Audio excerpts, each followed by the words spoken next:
Anyway, we're here tonight with our loyal volunteer staff and board members to talk about preparing for the future of BCTV in light of recent threats to our historic funding mechanism. I normally, when I am giving a talk about BCTV, I show as many visuals as possible. Video, photo, and I write as few words as possible in a presentation. But this, I'm sorry to say, folks, is all letters and numbers. So bear with me and let me know if I'm going too fast or too slow. And I'm just going to take you through it. So why are we here?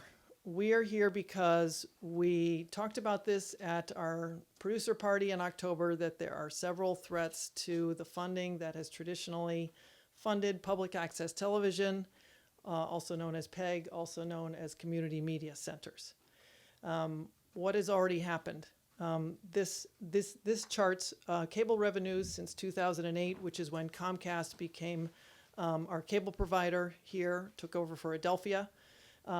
And this charts revenues from Comcast in blue and Southern Vermont Cable in red since 2008. What's already happened is that last year there was a gap accounting change that Comcast took advantage of, which decreased our revenues by about 6% across the state. What is happening is people are cutting the cord in favor of online viewing. And that's watching on YouTube or on any device, on a phone, on an over-the-top device like Roku, anything that is not from cable, and that decreases our revenues. What's likely is that the FCC is going to pass a rulemaking which will allow cable companies to change the definitions within the 1984 Cable Act to allow them to apply the cost of in-kind services that they're required to give, such as putting our programs on the channel, against the 5% revenues that they're required to give. So they could arbitrarily just cut the amount that we are given. And that could happen as soon as the fall. Possible, and I'm not going to get too much into the weeds on this, is a Supreme Court ruling where the right of the government to force cable providers to carry public access programming might be seen as a free speech violation of the cable providers. So, and that's a whole different bowling ball. So I want to take you through how dependent are we on Comcast cable revenues. Okay, you can see from this pie chart that for the budgeted year of the year we just had, FY19, Comcast was 78% of our revenues. And on top of that, 100% of our capital funding is from Comcast. You can see down here in the corner, revenues without Comcast, $64,000, and we're going to come back to that number at the end. Okay, this is how I'm keeping you engaged.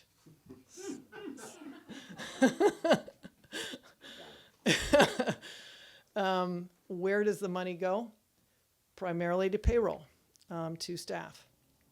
The capital expenses are about contingent are consistent with the capital funding that we get, about $20,000 per year, but we spend that. Sometimes we save it up for a few years if we're going to do something major, so that goes up and down.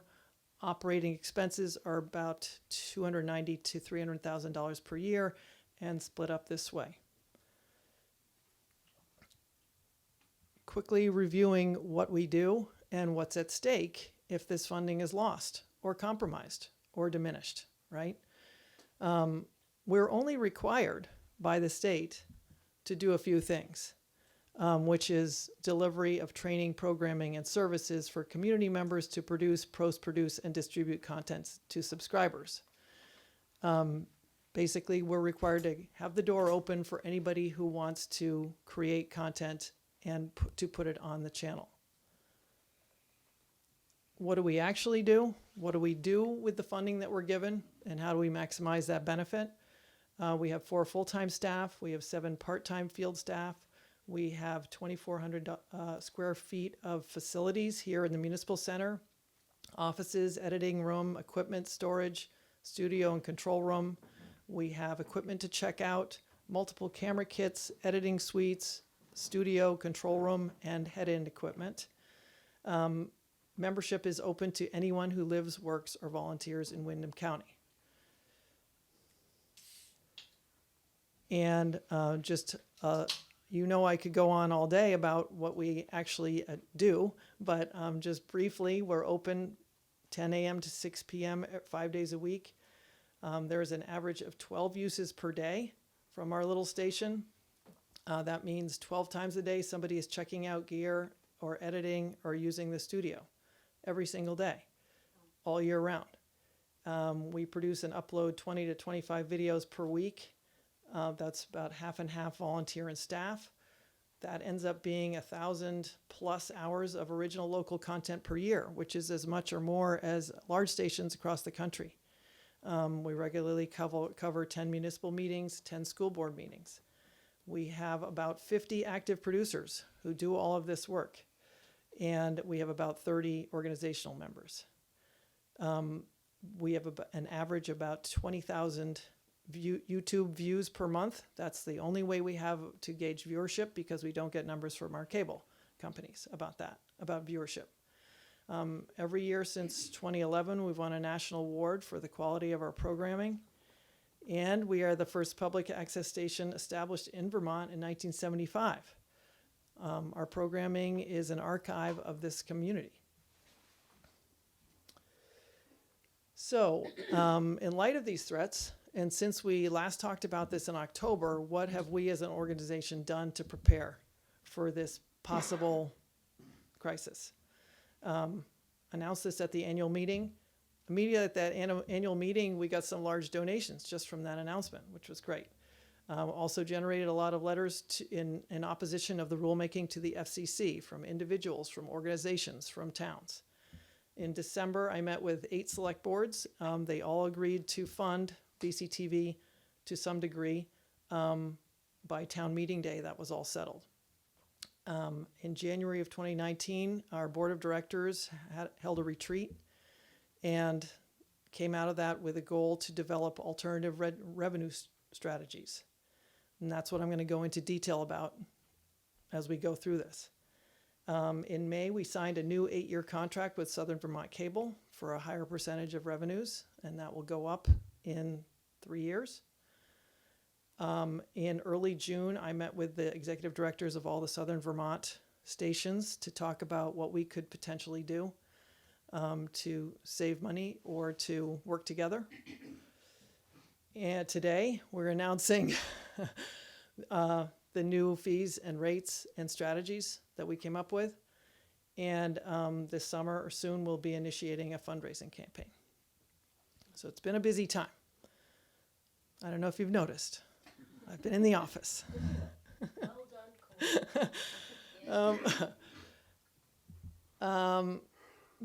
On the big picture, we are asking everybody who uses and benefits from BCTV to contribute something to support the organization, to keep our doors open and keep us to be able to provide the benefits that we provide and the services that we provide. So that's just, giant picture. That's what we're doing. We have been very fortunate to be able to rely on cable revenues to offer free services to people and not place a value on what we've been offering.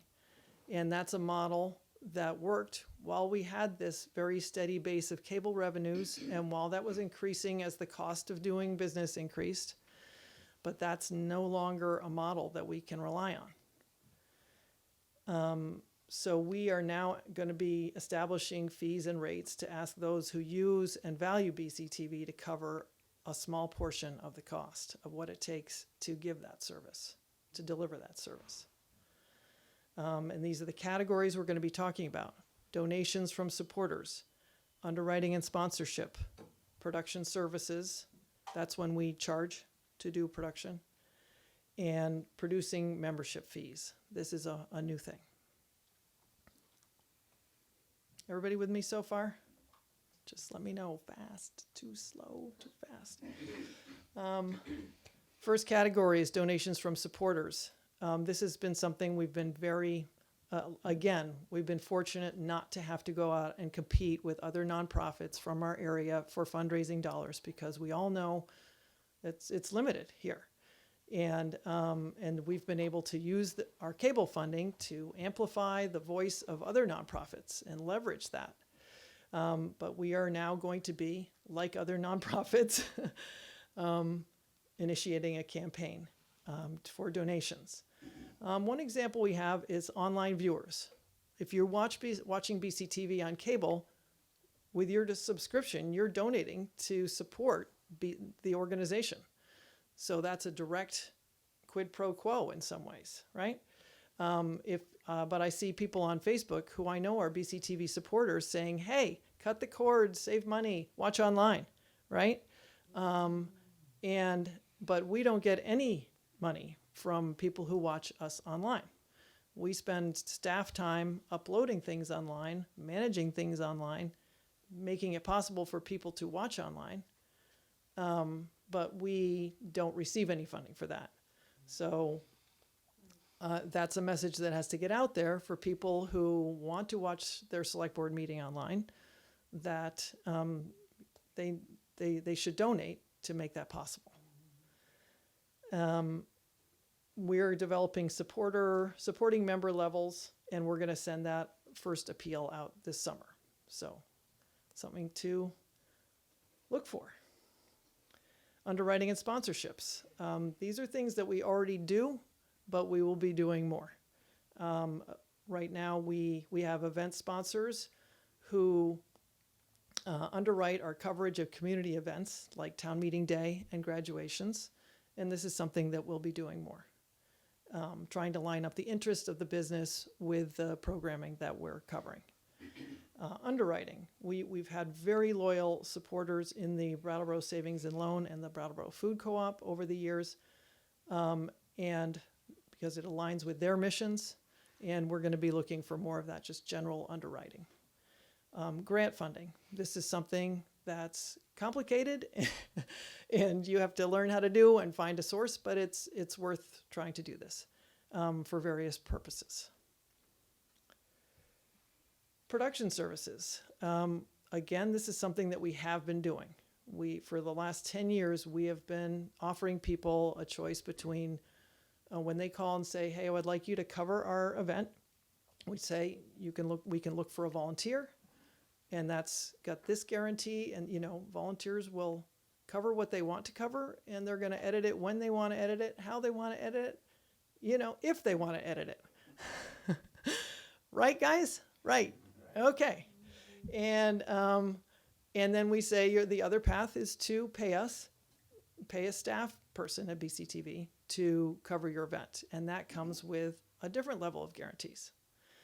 But we've developing these rates over the years, and we've really tried to make it as affordable as possible, just barely covering the cost of the field producer who goes out.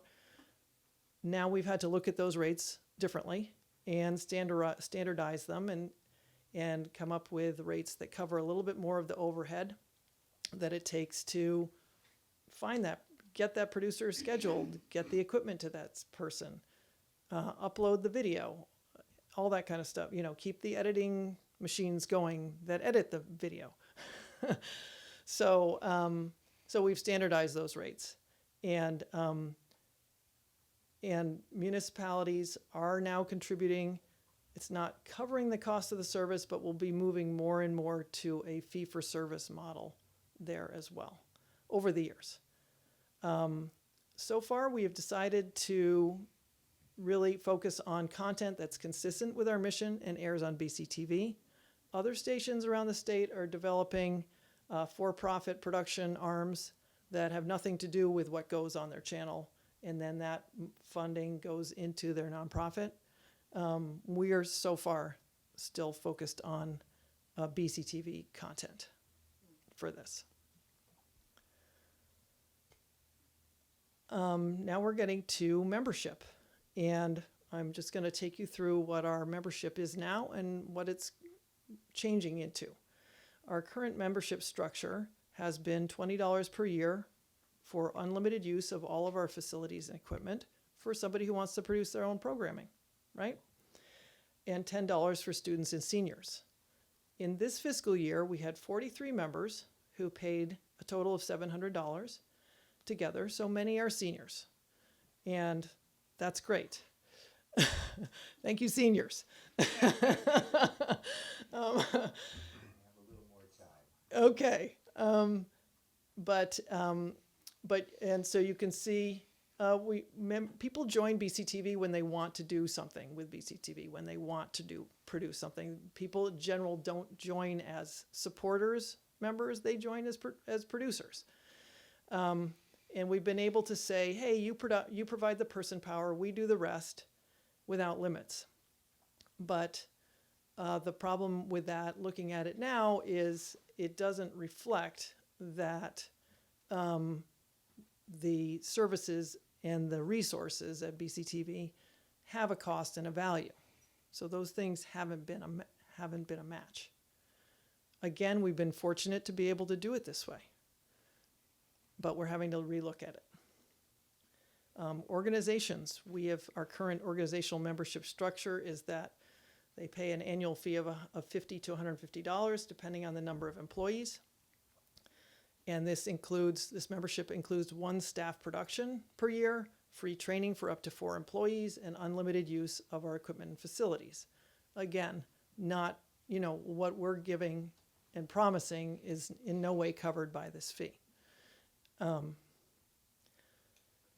I took a look at comparable nonprofits here in the area to just get a sense of what they are charging for their members, their users, their students for access and training. WVEW, which is very close to what we do, right? Charges $100 per year for a membership there. And that is, they have one, correct me if I'm wrong, Russ, they have one studio that people take turns in, right? So there's a limited amount of access to that, but they're still charging $100 per year for that. River Gallery School of Art. I'm including these nonprofits because BCTV offers an opportunity for self-expression. And so I'm looking at the sort of the arts nonprofits. River Gallery charges $150 to $250 per course, and those courses go from 2 weeks to 6 weeks, and that's not every day of those 2 weeks to 6 weeks. And New England Youth Theater, similarly, $150 to $300 per course over 8 weeks. Insight Photography offers a sliding scale from $25 to $450 for a course, which is great. This is their purpose, is they raise grant funds so that they can offer this regardless of ability to pay. We don't have that grant funding in place to offer that yet. Thank you. So you can see, looking at this, we are different from these organizations is that we offer some of the same services, the same, training, support, facilities, materials, expertise, but we haven't charged for it. So what we are formatting, and this is one of our board committees came up with this, thinking about models that people have now for sort of a subscription model where you pay a little bit more for more access to more. So we would be establishing a basic membership fee of $25 per year for individuals and organizations. We would get rid of the organizational fee structure being different. There would be a student rate of $15. And that basic producing membership would be, give you access to our equipment facilities either by paying a single use fee, paying every time you want to use it, or by purchasing a producing member package that covers all that stuff for the year, depending on what you want to do.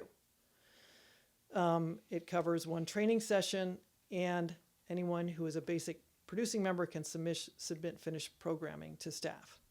And then the staff will distribute it on cable and, of course, on our YouTube channel.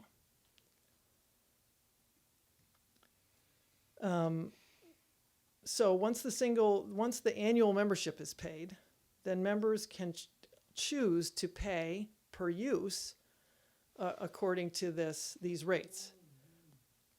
If they feel like, I'm just going to use this once or twice, this might make the most sense to pay per use. Or users may opt for a membership package. And like I said, this is a little like a subscription model where a higher level gives you access to more features, or like a copay model where it's sort of an equivalent to paying a small amount every time you use it. And membership packages are include the basic membership, $25, and a training session. So I don't know if you can read this. I do have this printed out in the back, if that's easier. So here's our basic producing membership, right? And then the options are pay by the single use, so the chart's down here, and one training is included, and you can submit finished programs to air. Or, it's not and, it's or, you could choose to do a membership package, which was if you just do editing, for instance. We do have some people who only edit at BCTV. You would pay $60 a year, or the equivalent of $5 a month, for unlimited reservations for editing. But you get all the other things, submitting the programs, all that stuff. For a producing member who wants to take out field equipment, it would be $120 a year, or the equivalent of $10 a month, which includes unlimited editing also. So you see, like, you're getting one thing and then you go backwards, you get everything that was in front of that. Once we get to the studio is the most staff-intensive and equipment-intensive facility and service that we offer.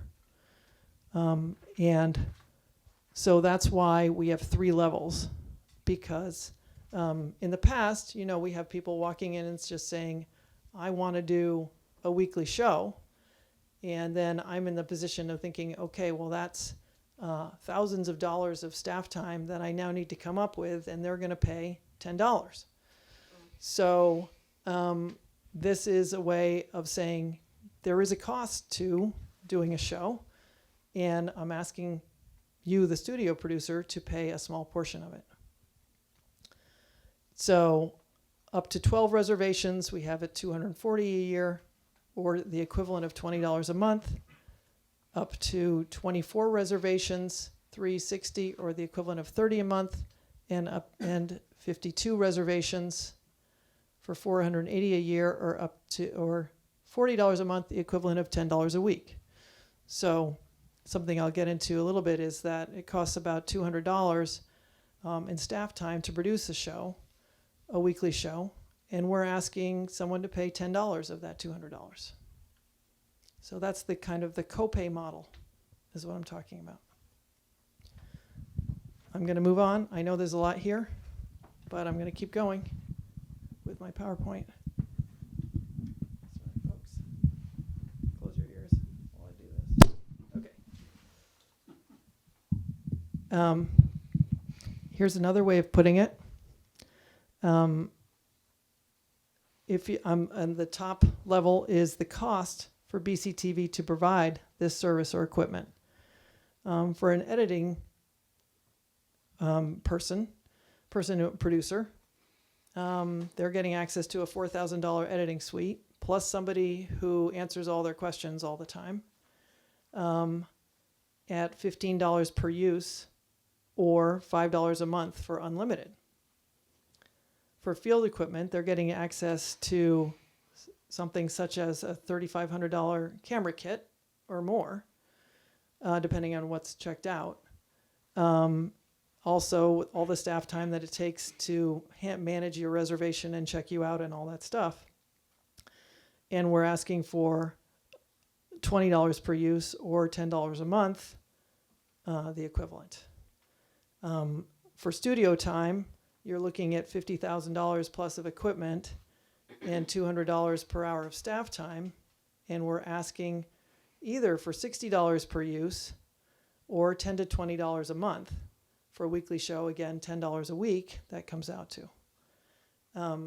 So we really tried to make it, I mean, I know it sounds like a lot of money,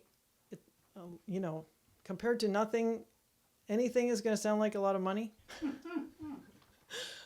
And it's, this is not something that we wanted to do. But we really want to keep our doors open. We want to keep BCTV producing.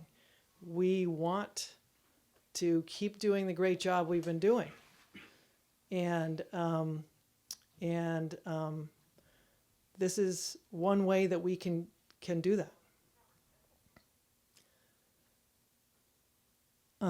Like I said, this is a starting point. And it can be adjusted to depending on what happens with the FCC. If the FCC rulemaking doesn't happen, we don't necessarily need to, we could institute this structure, but the rates could be lower. The benefit of the model is that it places a value on our services, on our time, on our equipment, and on the benefits that we provide, the training.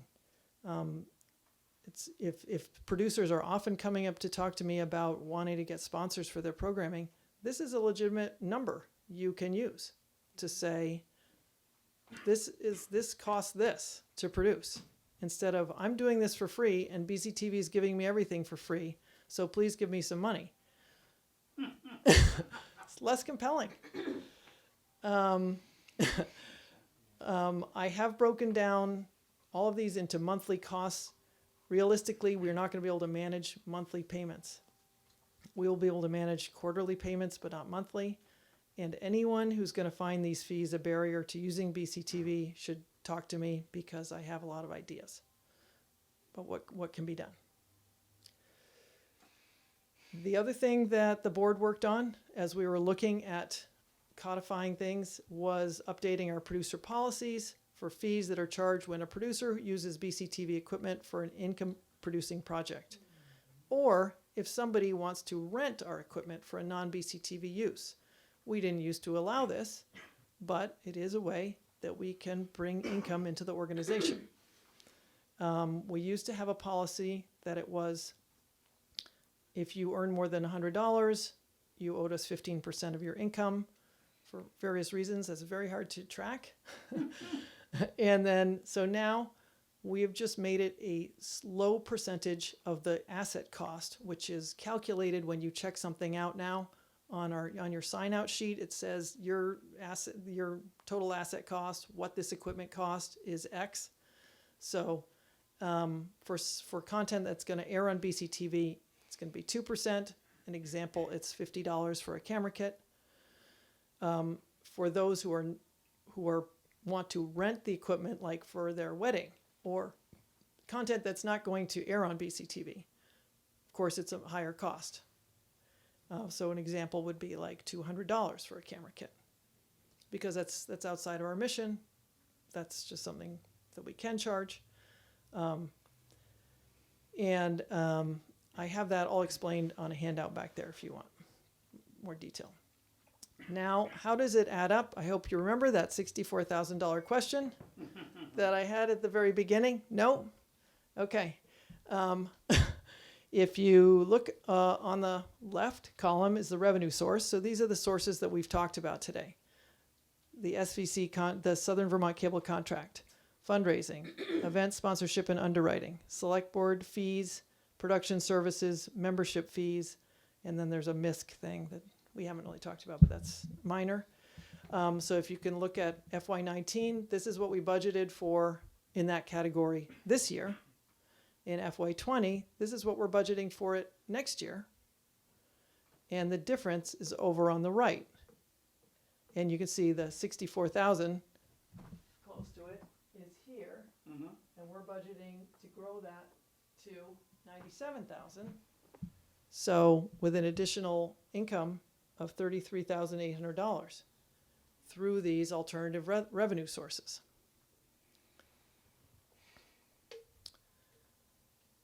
If we're successful with these plans, we're prepared for the gradual decline in funding due to cord cutting that's naturally going to happen and is happening. And we're also prepared for a 15% reduction in Comcast revenues, if that happens. Through cost cutting, adjusting fees and rates, and combining forces with our neighboring community media centers in Southern Vermont, we could be prepared for a 30% reduction or more. This is how the board and I, the leadership of the organization, are prepared for what could come or preparing for what could come.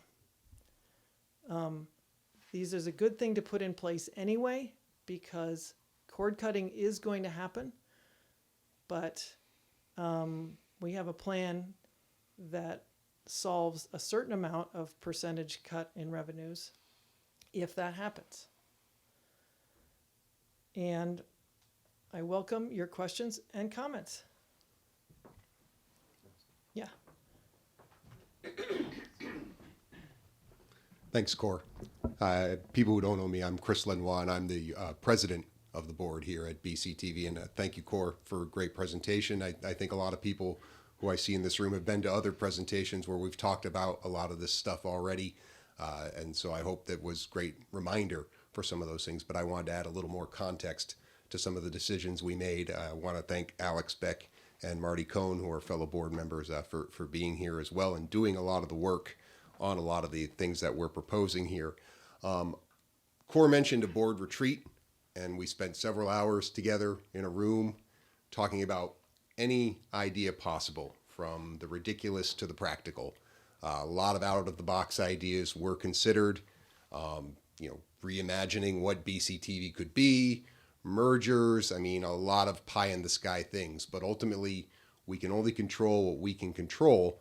And if you remember the pie chart where you were talking about the different revenues that we bring in, we identified some pretty specific places of things we could control. Yeah, the fundraising, fees, and production services. And we were driven by a sense of urgency. As Cora said a couple of times during this presentation, I said before, we could all of a sudden suffer a serious decline in revenues really at any time with very little notice. We were planning contingencies on what we would have to do as far as the services we could provide if that were to happen. And if you could go to the next slide there with the expenses, we did not want to have to touch any of these expenses in a negative way. And the reason is we've never heard one negative comment about the services that BCTV provides, and more specifically, the people who provide the services. We just had a recent transition from Jeff and Roland to Brian and Nolan. They've done a great job picking up the ball and providing the services that you all rely on them for. Vlasta and Core continue to do all the great work that they do. We would love to continue to reward them for that great work, but obviously that takes the resources to do that. So that was the decisions we made. And I just also want to, and I was taking notes, so many thoughts going through my head during the presentation, so I'm going to refer to some of the things I wrote on the phone. But I think one thing that you didn't necessarily make clear here, we did a lot of projections on what losses in revenue we could have. But any of those scenarios, what we're proposing for these increases aren't necessarily going to get us back to that 100% level funding that we're currently at. And those were decisions that we made when we were talking about how much could this community tolerate fee increases? How much could this community tolerate additional fundraising? it still may not get us to a point where we're not going to have to look at these numbers at this point in time. And Cora, I think it was great that you said that no decisions that we made are permanent. We came up with ideas. We want to measure those ideas, and we will adjust accordingly.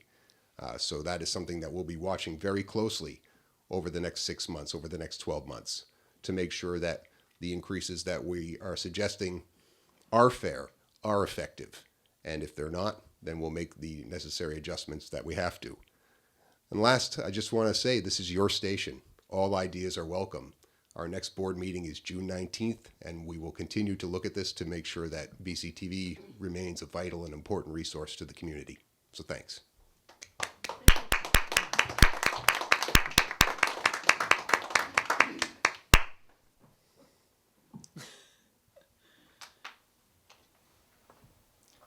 Yeah. Oh, George.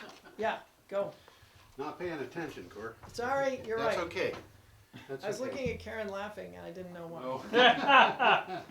I feel like saying I'm George Harvey from District 3, but Right. I'm not. So, you know, I think about we've had 322 editions of Energy Week go up.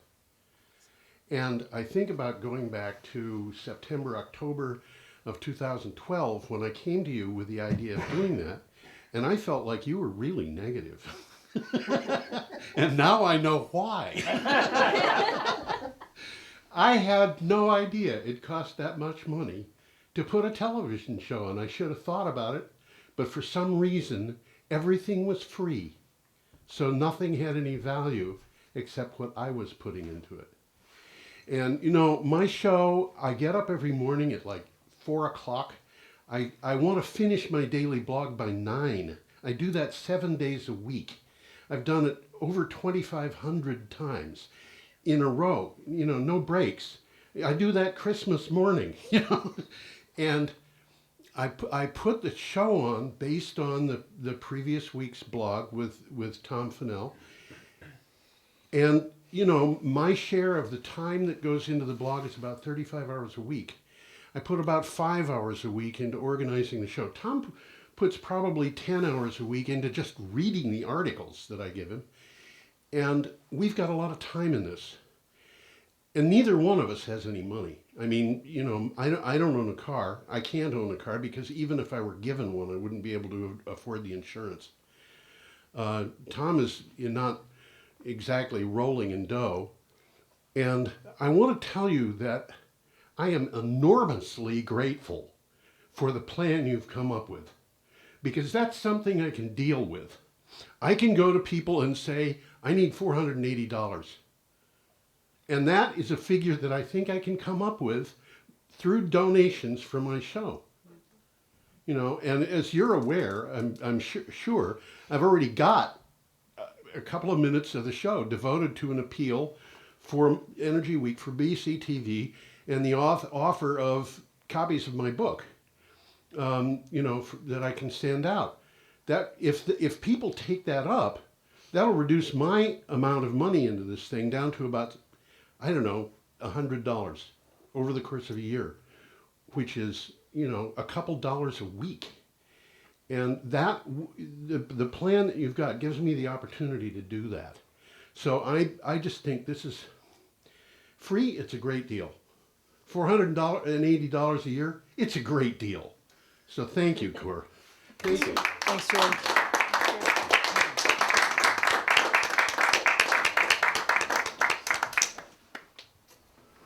Anybody else want to say anything? Alex? Sure. So, I just wanted to follow up. I'm Alex Beck. I'm the vice president of the board.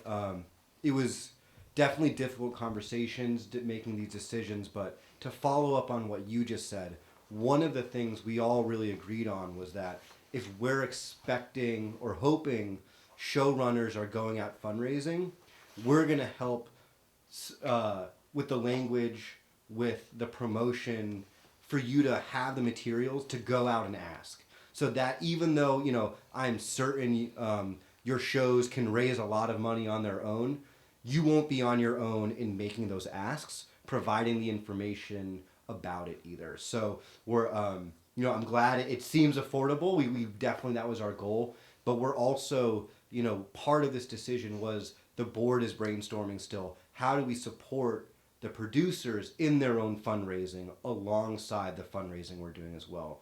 So we don't know if it's a fundraising packet that you can hand someone who you want to sponsor for, but that's definitely something that we have talked about. And like I think what Core said is, if you want help, reach out in doing that, because the board, not just the staff, which, you know, the staff, they're not volunteers, but the board is. And so I think that's something we all talked about as well, that, you know, this means the board will be in a better position to help, and we're here for that as well. So just following up that, you know, if you want a primer, why is this person asking for money when I used to watch their show for free?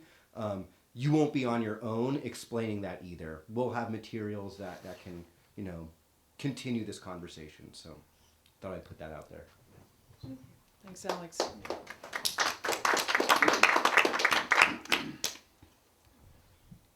Can we tell how many times our shows are accessed online? Yes, you just go to the YouTube video, and it says how many views right below the video.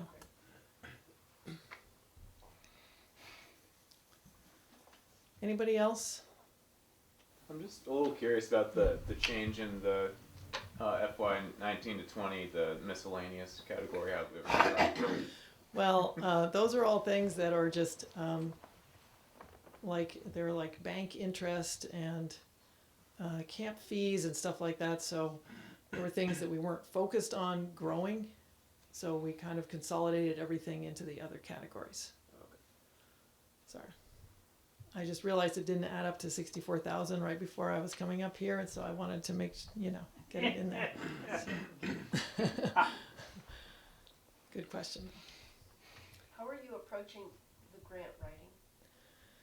Well, we have someone, a lead on someone who may have some expertise in locating grant funding sources for community media.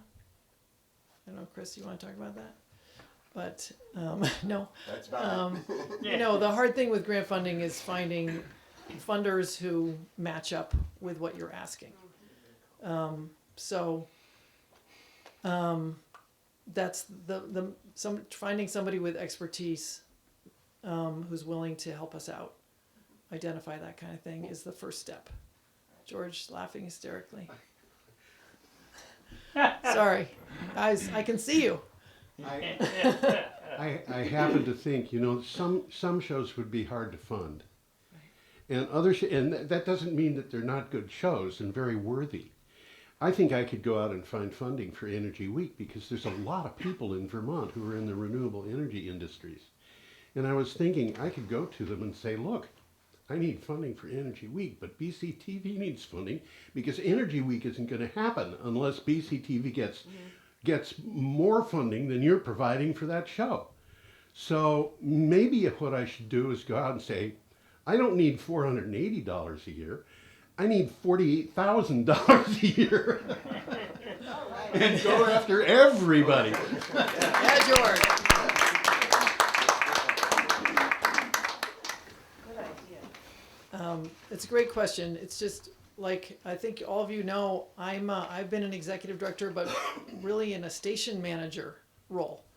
And, I was hired to negotiate contracts with cable companies and then spend that dollars to give the maximum amount of benefit to this community. And you've all been with me for years, and helping me decide how to do that. And I'm very proud of the work we've done. This is a different model. This is taking a station manager and saying, okay, now you're a grant writer, you're a development director, you're a fundraiser. So I would love to say I know the answers to your questions on those things. They are skill sets that I'm having to develop. Yeah, I was wondering about your approach. So you're telling me where you are at this point in time. Right, Thank you. right. Other thoughts? Staff? Any staff want to talk?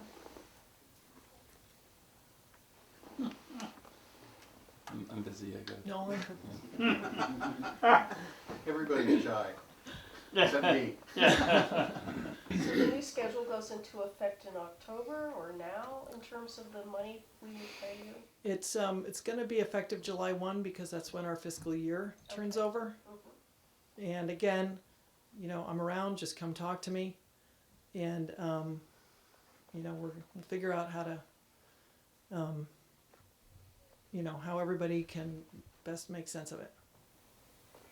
So some of the, well, you said, Alex, and material here is stuff that we can, like, there, several people that I shoot regularly for, that I could send to them about the changes and to begin that conversation with them.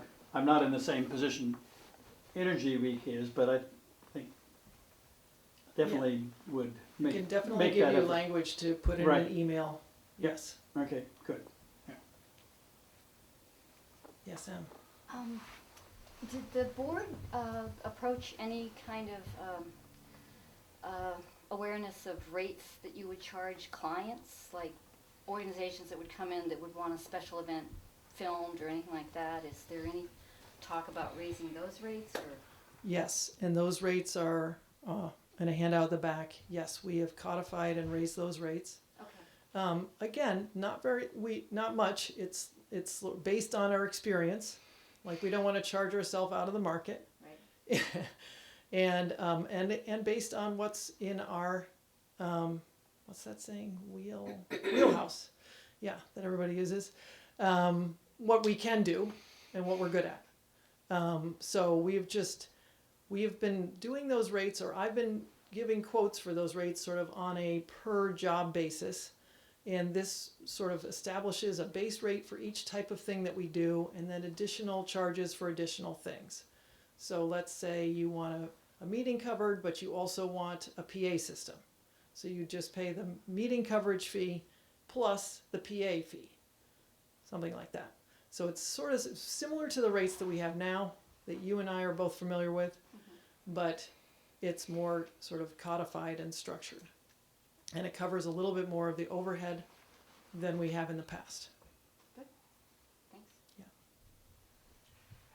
How's the current cost of streaming covered? Like Streaming our channels or Yeah. streaming our videos? channel? Our channel is streamed through YouTube. So we have a Google nonprofit account, so there isn't a direct cost for that. There's an indirect cost, which is we have to have an IT guy figure out what's wrong with it when it doesn't work. So that's in some of those, in those budgets.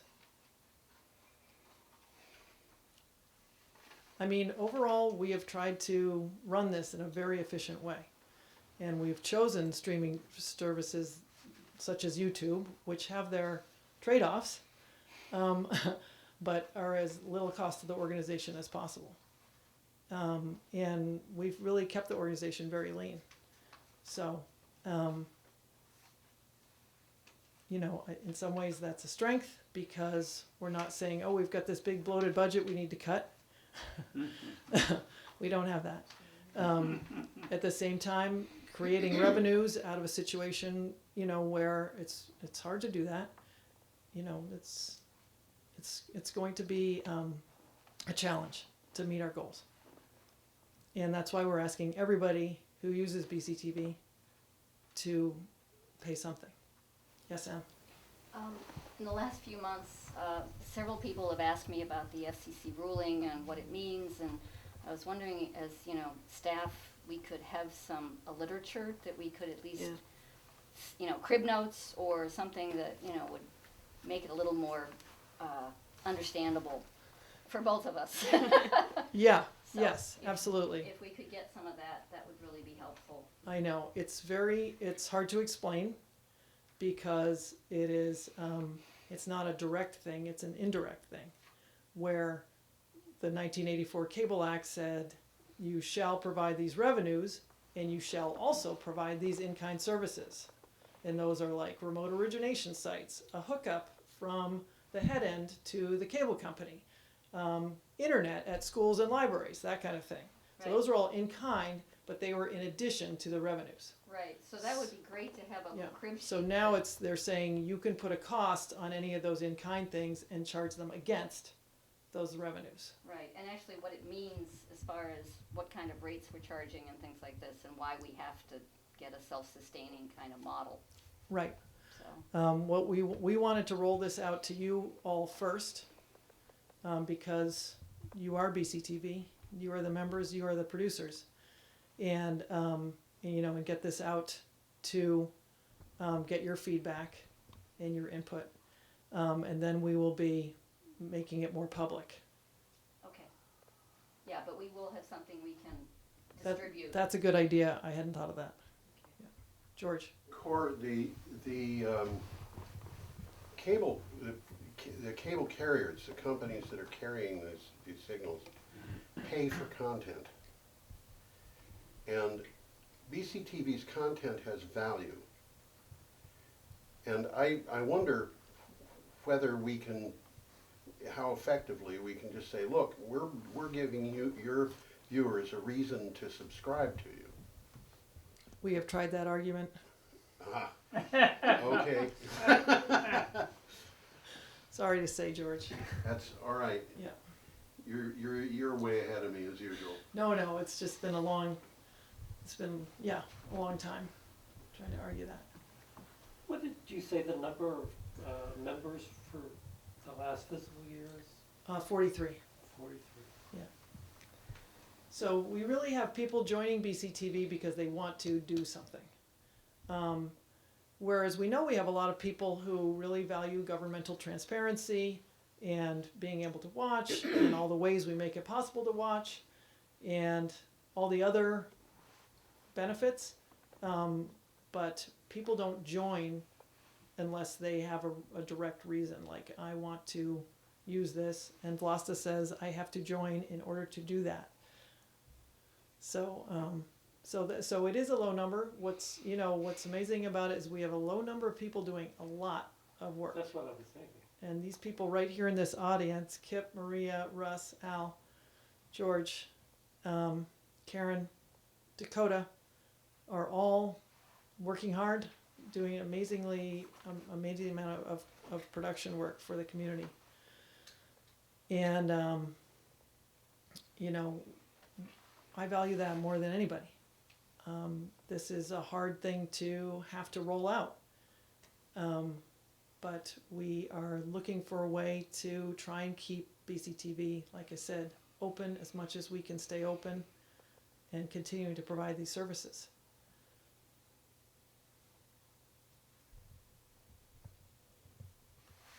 Can I say good job?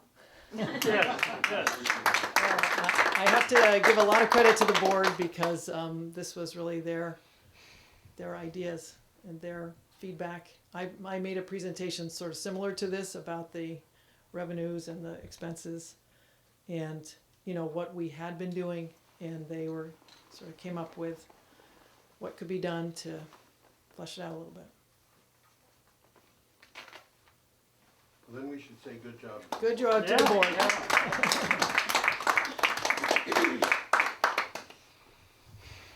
Anyone else? Could you go back over the part about the fees for for-profit work? Yes, and again, I have that more broken out Yeah. and a handout in the back. We have a producer policy that's been on the books for a long time, which was if you earn more than $100, you were supposed to tell us for a job that you were using BCTV equipment for, and then you were supposed to give us a check for 15% of that, whatever that income was. And this has holes in it all over the place. Somebody might not say anything. Somebody might say, well, my income was this, but it's that, and to be fair, it wasn't used very often. So there wasn't really a need to update it. While we were looking at all of our sort of income related policies, we looked at this one as well. And then we have this new software that calculates the total asset cost of the equipment that you're checking out. And so that gives a hard number for people to deal with it. That's much easier to say, what's your income? It's, you know, it's much more black and white to say, okay, this costs this. And so for somebody like you whose content airs on BCTV, it would be 2% of that cost of whatever you're checking out. And for a microphone or something, that would be so low that we would just require a $10 minimum. And then the reason that for content that doesn't air on BCTV, you know, that's outside of our mission, and that's just a straight equipment rental. And people can rent online from equipment rentals anywhere. So we don't expect this to be heavily utilized, but we need to apply the policy consistently, and that's why we have this.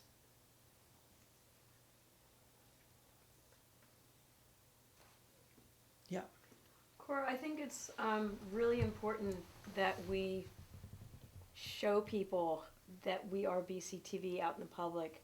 Many, many times I have filmed something and people come up to me and ask me who I am, who I'm with, and all I have is my little badge.